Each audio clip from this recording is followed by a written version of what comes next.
बिस्मिल्लाहिर्रहमानिर्रहीम। तो बच्चों, जैसा कि पहले सबक में आप ये चारों हुर्फ की आवाज़ निकालना सीख चुके हैं, जिनको दीर्घ स्वर कहते हैं।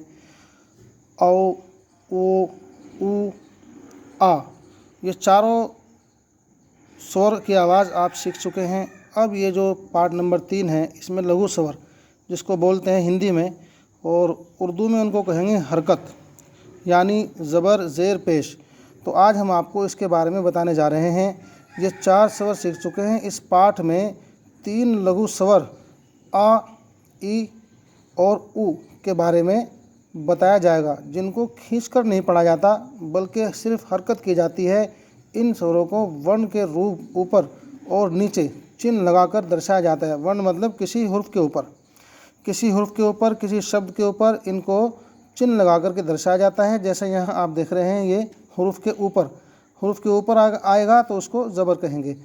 तो ज़बर का प्रयोग वर्ण के ऊपर लघु स्वर आ जैसे हिंदी बल के लिए किया जाता है। जैसे अलिफ ज़बर आ, हमज़ा ज़बर आ, दाल ज़बर दा, जाल ज़बर ज़ा, इस तरीके से किया जाता है।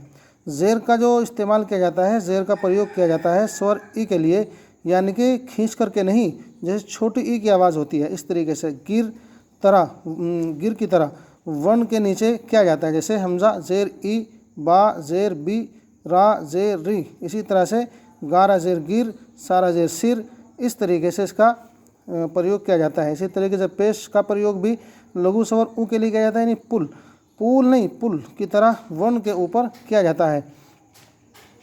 जैसे हमज़ा पेश ऊ, बा पेश बू, दाल पेश दू, या दाल ला पेश दुर, जाल ला पेश जुर। इस पर नीचे दिए गए उदाहरणों में अलिफ देखें कि ऊपर बताए गए लघु स्वरों को शब्द के शुरू में अलिफ की मदद से दर्शाया जाता है। दूसरे शब्दों में स्वर से शुरू होता है तो शब्द के शुरू में ज़बर ज़ेर या पेश के साथ अलिफ का प्रयोग किया जाता है। जैसे हमज़ा जा ज़बर अज, दाल ला ज़बर दर,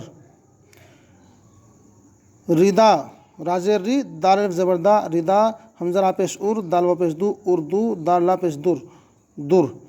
तो ये आप देख रहे हैं कि तमाम चीज़ें जो आपको बताई जा रही हैं, आगे मैं पढ़ भी रहा हूँ। ध्यान दें कि उर्दू में लघु स्वर ज़बर ज़ेर और पेश जब शब्द के अंत में आते हैं तो उनका उच्चारण नहीं होता है, यानी कि शब्द के अंत में अगर आते हैं तो उसका कोई मतलब नहीं निकलता है। शब्द के शुरू में आने वाले सभी स्वरों को अलिफ की मदद से ही लिखा जाता है। अब तक जिन स्वरों की चर्चा की गई है वे शब्द के शुरू में इस प्रकार लिखे जाएंगे, यानी कि हमज़ा में ज़बर आ, ये तो खींच कर पढ़ेंगे, लेकिन अलिफ ज़बर आ, ये इसके नीचे ज़ेर होना चाहिए, अलिफ ज़ेर ई, यहाँ अलिफ बताया है। हालांकि अगर हम ये पढ़ रहे हैं कि उसके ऊपर ज़बर या ज़ेर या पेश लगा दिया जाए तो उसको अलिफ नहीं कहते, बल्कि उसको हमज़ा कहा जाता है। फिर अलिफ होता है सिर्फ खाली, अलिफ सिर्फ वो होता है जिसके ऊपर कोई ज़बर ज़ेर या पेश ना हो, कोई हरकत ना हो, उसको अलिफ कहते हैं। और अगर इसके ऊपर ज़बर ज़ेर या पेश लगा दिया जाए तो इसको हमज़ा कहा जाता है। तो यहाँ पर हमज़ा ज़बर आ, हमज़ा ज़ेर ई, हमज़ा पेश ऊ, और ये ओ, औ ऊ। इसी तरीके से कुछ और उदाहरण आप यहाँ देखिएगा। जाल ला ज़बर ज़र, दाल ज़बर दा, रा अलिफ ज़बर रा, जा सकिन दराज, डाल ला ज़बर डर, इसके ऊपर भी ज़बर लगाया गया है, इसके ऊपर भी ज़बर लगाया गया है, इसके ऊपर भी ज़बर लगाया गया है, इसके ऊपर भी ज़रा, जाल ज़बर जा, रा अलिफ ज़बर रा, ज़रा, वाव ज़बर वा, वाव ज़बर वर, रा, वाव ज़बर वा, रवा। तो ये जहाँ पर भी ज़बर ज़ेर या पेश आ जाएगा तो उस हुर्फ को हम बिल्कुल भी खींचकर नहीं पढ़ सकते। इसी तरीके से यहाँ पर हमने एक चीज़ का और भी इस्तेमाल किया है, उसको कहते हैं जज़म। जज़म को उर्दू में कहते हैं साकिन, यानी जिस हुर्फ पर ज़बर आ जाता है उसको साइलेंट हुर्फ बोलते हैं, साकिन बोलते हैं। उसका अपनी कोई आवाज़ नहीं होती बल्कि वो दब जाती है। जज़म चिन्ह का प्रयोग व्यंजन युग के लिए किया जाता है। उदाहरण के लिए दर्द, दाल ला ज़बर दर, दाल साकिन दर्द। तो ये इसके ऊपर भी जो है दर्द, अगर यहाँ हम पढ़ रहे हैं तो दाल भी साकिन है और दाल ला ज़बर दर भी है, इसके ऊपर भी जज़म आता है।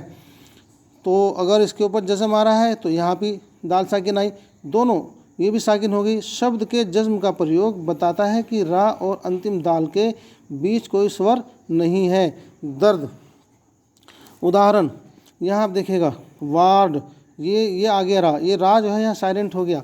जर्द, ये यहाँ पर साइलेंट हो गया। आरंभ, दर्द, यहाँ पर ये रा साइलेंट हो गया, यानी कि ये साकिन हो जाते हैं शब्दावली। अब यहाँ पर हम देखते हैं गोमती मोती दुर, यानी कि हिंदी में उसको कहेंगे, उर्दू में कहेंगे मोती और हिंदी में कहेंगे दूर। यहाँ पर स्वर्ण साना यानी कि ज़र, ज़र यानी कि माल। दराज, दराज माने लंबा। यहाँ पर हम देख रहे हैं दरवाज़ा, दरवाज़ा माने दर, और से माने अज, चादर, रिदा। और यहाँ पर आप देखें पीला, जर्द, पीला बोलेंगे जर्द, और पीड़ा दुख को दर्द, वर को वर, और ज़रा को ज़रा, और वाड़ को वाड़। ये मैंने आपको पाँचों के पाँचों वर्ड जो है समझाए हैं। आपको सिर्फ इतना समझना होगा कि जहाँ पर हम ज़बर ज़ेर पेश लगाते थे जिस हरूफ पर, वो हरूफ को खींच करके नहीं पढ़ते हैं, और जहाँ पर हम मद लगा देते हैं उस हरूफ को खींच करके पढ़ा जाता है। अलिफ मद ज़बर आ खींच करके पढ़ा जाएगा, अलिफ ज़बर आ खींच करके नहीं पढ़ा जाएगा, अलिफ खड़ा ज़ेर ई खींच कर पढ़ा जाएगा, अलिफ ज़ेर ई खींच कर नहीं पढ़ा जाएगा, अलिफ उल्टा पेश ऊ खींच कर पढ़ा जाएगा, अलिफ पेश ऊ खींच कर नहीं पढ़ा जाएगा। तो इसी तरीके से ये जो आपको लघु स्वर बताए गए हैं, यानी हरकत ज़बर ज़ेर पेश, इसको आप अच्छी तरह से समझ लें और इस काम को करके मेरे पास वापस भेजें।